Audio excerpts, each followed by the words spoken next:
হে guys, আমি Swarnango and welcome to the new episode of my channel. তো এখন আমি কথা বলবো হচ্ছে টাইগার শ্রফের লাস্টে যে রিলিজ পেয়েছিল একটা সিনেমা, ঠিক তার আগের একটা সিনেমা যেটা পুজোতে রিলিজ পেয়েছিল। সেই সিনেমাটার নাম ছিল হচ্ছে, আমার মনে হয় না সিনেমাটার নাম বলতে লাগবে, সকলেই জানে, তাও বলে দিই একবার, Ganpat part 1, A hero is born. তো সেই সময় সিনেমাটা যখন মুক্তি পায়, তো প্রথমে একদিন দুদিন ঠিকঠাক ছিল, তারপরে সিনেমাটার যে অবস্থা হয় সেটা মানে বলার মতো কথা না। একটা 190 কোটি এত টাকায় বানানো সিনেমা, যেটা একটা ডিস্টোপিয়ান ওয়ার্ল্ডের উপর বানানোর চেষ্টা করেছিল তারা, সেটা এত খারাপ রকম বক্স অফিসে পারফর্ম করে যে 7 দিনের সিনেমাটা টিকতে পারে না।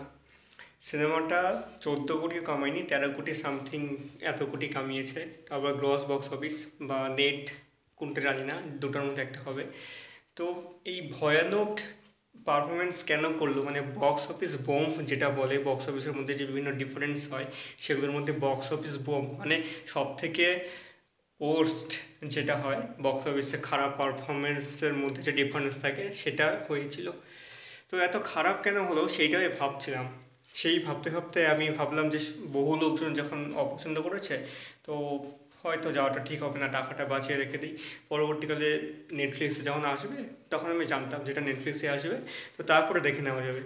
কিন্তু পুজোর পরে, মানে অক্টোবরের পরে নভেম্বর, ডিসেম্বর, জানুয়ারি, ফেব্রুয়ারি, মার্চ, এপ্রিল চলে যায়, কিন্তু সেটা আর ওটিটিতে আসে না, টিভিতেও আসে না। কিন্তু জাস্ট কিছুদিন আগে মে মাসে সম্ভবত লাস্ট যে রবিবারটা গেল, সে রবিবারে সিনেমাটা দেখি হঠাৎ বলছে প্রিমিয়ার হবে সোনি ম্যাক্সে। তো ভাবলাম এবার দেখার সুযোগ আছে, দেখি সিনেমাটা। তো কেমন লাগলো সিনেমাটা সেটা নিয়ে কথা বলবো। তো বেসিক্যালি আমি সিনেমাটা যখন দেখলাম, মানে আমি ভাবতে পারিনি সিনেমাটা এত ভালো করেছে। দুর্ধর্ষ লেখা, কি ভালো লিখেছে ভাই। গল্পটা তো বিশাল ভালো, চিত্রনাট্যটাও বিশাল ভালো, মানে এরকম সিনেমা হয় না। টপ নচ ভিএফএক্স ভাই, এরকম ভিএফএক্স তো আমি মানে অবতারেও ছিল না, অবতারের থেকে খারাপ ভিএফএক্স ছিল, এটা বিভৎস ভিএফএক্স বানিয়েছিল। অ্যাকশন সিকোয়েন্স কি দুর্দান্ত, প্রত্যেকের অভিনয় কি দারুণ, কি দারুণ ওরা স্কেল দেখিয়েছে। প্রত্যেকের মানে ডায়লগ ডেলিভারি থেকে শুরু করে নাচ গান, গানের সুর, গানের লেখা, প্রত্যেকটা জিনিস এতই দুর্ধর্ষ, এতই দারুণ যে মানে আমি ভিডিওর মাধ্যমে বলে বা আমি লিখে বোঝাতে পারবো না, এত দারুণ করেছে সেটা। মানে বীভৎস রকমের সুন্দর। আমি জানি না কেন সিনেমাটা এত খারাপ পারফরমেন্স করলো, মানে এটা সিনেমাটা ডিজার্ভ করে না অ্যাকচুয়ালি। খুব ভালো পারফরমেন্স দিয়েছে প্রত্যেকে, এবং এটা কমপক্ষে 700 থেকে 800 কোটি কামাই করা দরকার ছিল। এবং লস কেন হয়েছে এটা আমি জানি না, এটা যারা দেখেছে তারাই বলতে পারবে সিনেমাটা, মানে যে দর্শকরা। আমি খুব আশাহত হলাম যে এরকম পারফরমেন্স কেন করেছে, কারণ সিনেমাটা আমার খুবই ভালো লেগেছে অ্যাকচুয়ালি।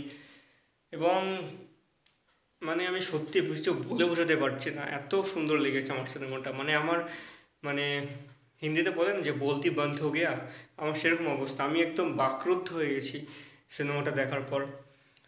মানে আমার চোখ সরছিল না, আমি টিভিতে যখন দেখছিলাম না সিনেমাটা, চোখ সরছিল না একদম।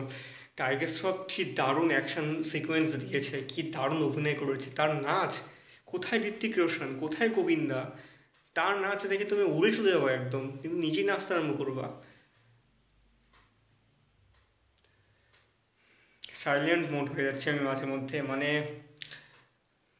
মনের মধ্যে আমার একটা খুব মানে খারাপ মানে একটা ধাক্কা লেগেছে যে এত কম বিজনেস কেন করেছে। মোটামুটি 190 থেকে যদি আমি 15 বাদ দিই, তাহলে 175 হচ্ছে, 175 কোটির লস সিনেমাটা করেছে। জানি না কেন এত ভালো পারফরমেন্স দেওয়ার পরেও সিনেমার অফার আসা বন্ধ হয়ে গেল টাইগার শ্রফের কাছে। দেখা যাক ভবিষ্যতে কী হয়। শুনছি ধর্মার প্রোডাকশনসের কারণ জোহর টাইগার শ্রফের সাথে একটা অ্যাকশন প্যাক্ট থ্রিলার কিছু বানাতে চলেছে, দেখা যাক এবার কি হয়। রিসেন্টলি মুক্তিপ্রাপ্ত অক্ষয় কুমারের সাথে যে সিনেমাটা হলো বারে মিয়া ছোটে মিয়া, সেটাতেও খুবই ভালো পারফরমেন্স দিয়েছেন তিনি। মানে তার পারফরমেন্স সিনেমার একটার পর একটা সিনেমা যেন আরও বেশি ভালো হচ্ছে, আরও বেশি দুর্দান্ত হচ্ছে। এরকম অভিনেতাই তো আমাদের চাই, এরকম অভিনেতা না হলে কী করে হবে। আর যদি 5 বছর টিকে যায় না, তাহলে দেখো কিসের অমিতাভ বচ্চন, কিসের গোবিন্দা, আর কিসের ওমপুরি, কিসের ধর্মেন্দ্রা, সকলকে পার করে এমন উচ্চতায় পৌঁছে দেবে, মানে কি বলবো, পৃথিবী পার করে প্যারালাল ওয়ার্ল্ড থেকে শুরু করে এই বিশ্বব্রহ্মাণ্ডে যত গ্রহ নক্ষত্র আছে প্রত্যেকের কাছে পারফরমেন্স পৌঁছে যাবে। প্রত্যেকটা নক্ষত্রে তাকে নিয়ে জয় জয়কার হবে। সত্যি আমার থাক, আর কিছু বলতে পারছি না। আমি বেশি বললে যদি আমি কেঁদে ফেলি তখন মুশকিল হয়ে যাবে, ভিডিওর মধ্যে আমি কাঁদতে চাই না। তো ওভারঅল এই ছিল আমার রিয়াকশান। তোমরা যারা যারা দেখেছো সিনেমাটা টিভিতে তারা অবশ্যই জানিও কেমন লেগেছে। আর হ্যাঁ, নেটফ্লিক্সে এখন আসেনি সিনেমাটা, খুব শীঘ্রই হয়তো আসবে।